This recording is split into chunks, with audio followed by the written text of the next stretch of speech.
这个马桶它在冲水的时候，水会从这个马桶座跟这个水箱之间这边漏出来。我们今天就要来处理一下这个问题。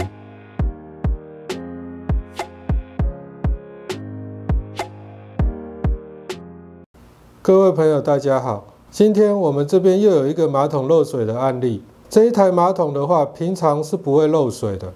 但是只要一冲水，水就会从这个水箱跟这个下面这个马桶座之间这个地方漏出来。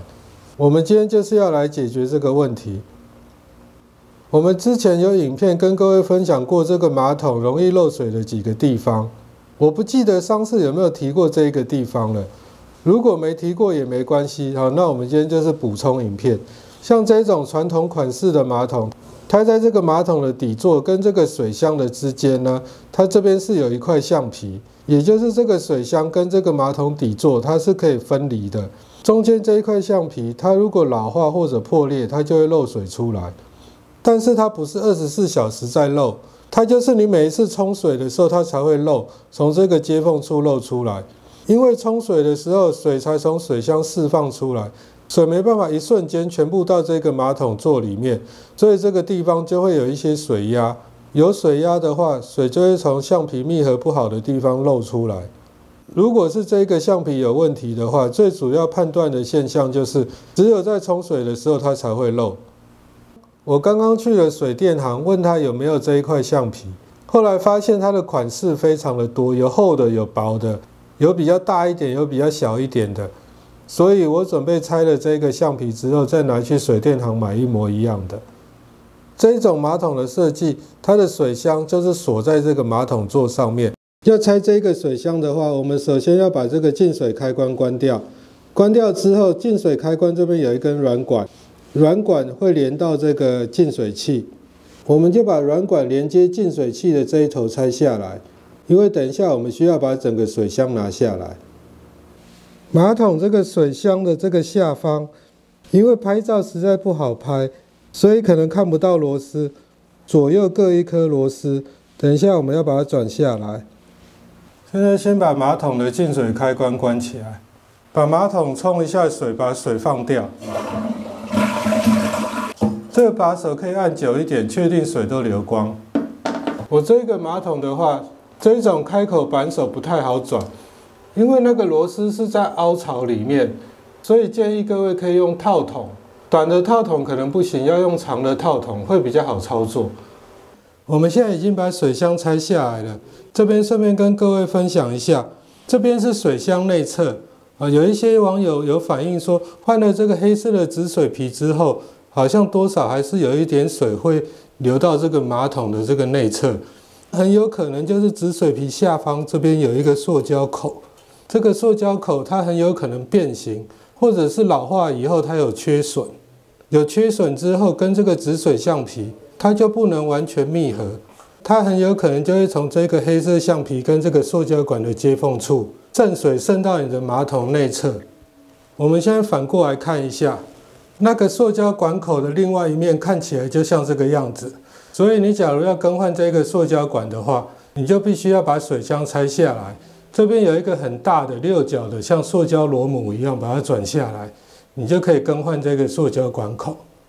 一般来说，这个塑胶管应该不太会有问题，除非用得很久，或者你的水箱里面有放一些化学药剂，比如说像我们家就会放那个除臭的那一种马桶水箱用的一定一颗一颗那一种，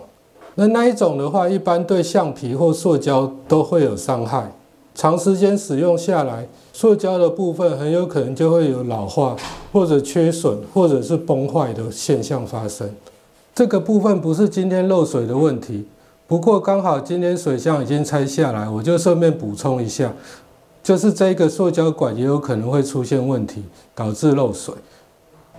我们现在材料买回来了，它这个下面的塑胶口跟马桶之间，它就是需要一个像这样子的黑色橡皮，各位可以看一下，大概是有点像漏斗状的这样子，就套在这个地方跟马桶之间，然后它在冲水的时候，它才不会从这边漏出来。各位可以看一下，它这个原本的橡皮都已经有点硬掉了，然后变有点粉粉的。就是因为这样子导致密合度不好，就会导致漏水。另外，各位可以看一下它这个原本的螺丝，这个也都生锈了，所以我这一次买的这个应该是不锈钢的。螺丝头需要搭配一个橡皮，然后这两个是在水箱里面，水箱外面就是一颗螺母，然后会配上像我这一款是像一个锥形的，它就是塞在这边，让你这个东西不会这样子左右晃动，所以锥形尖尖的部分要对着这个孔。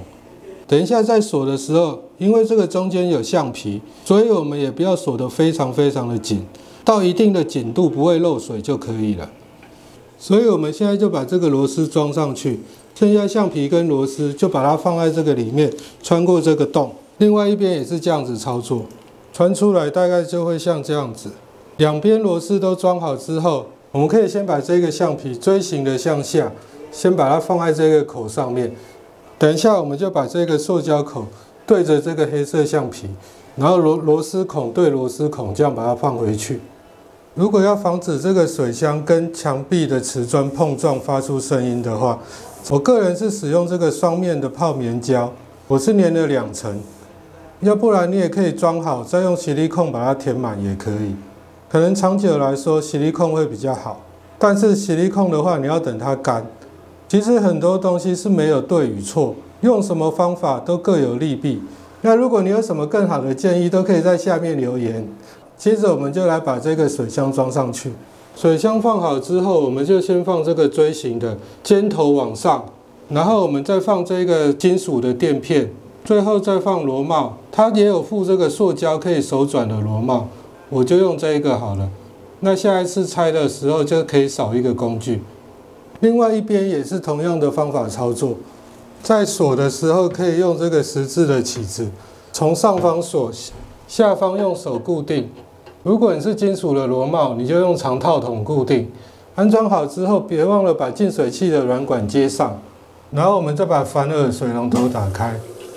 先等水箱装满，检查这两边我们刚刚锁螺丝的地方，看看水有没有从螺丝孔的周围漏出来。如果有的话，就是你锁得不够紧，稍微检查一下。接下来我们先拿卫生纸把这个地方都擦干，擦干之后我们就给它冲水。那我们检查看看这个地方有没有水渗出来，甚至是这个后方的地方也可以检查一下。它有的时候不一定从前方这边漏出来，有可能从后方。确定都没有水漏出来，我们这一次就成功了。今天马桶漏水的问题就跟各位分享到这边。如果喜欢我的影片，记得帮我按个赞，然后分享我的影片哦。我们下次见，拜拜。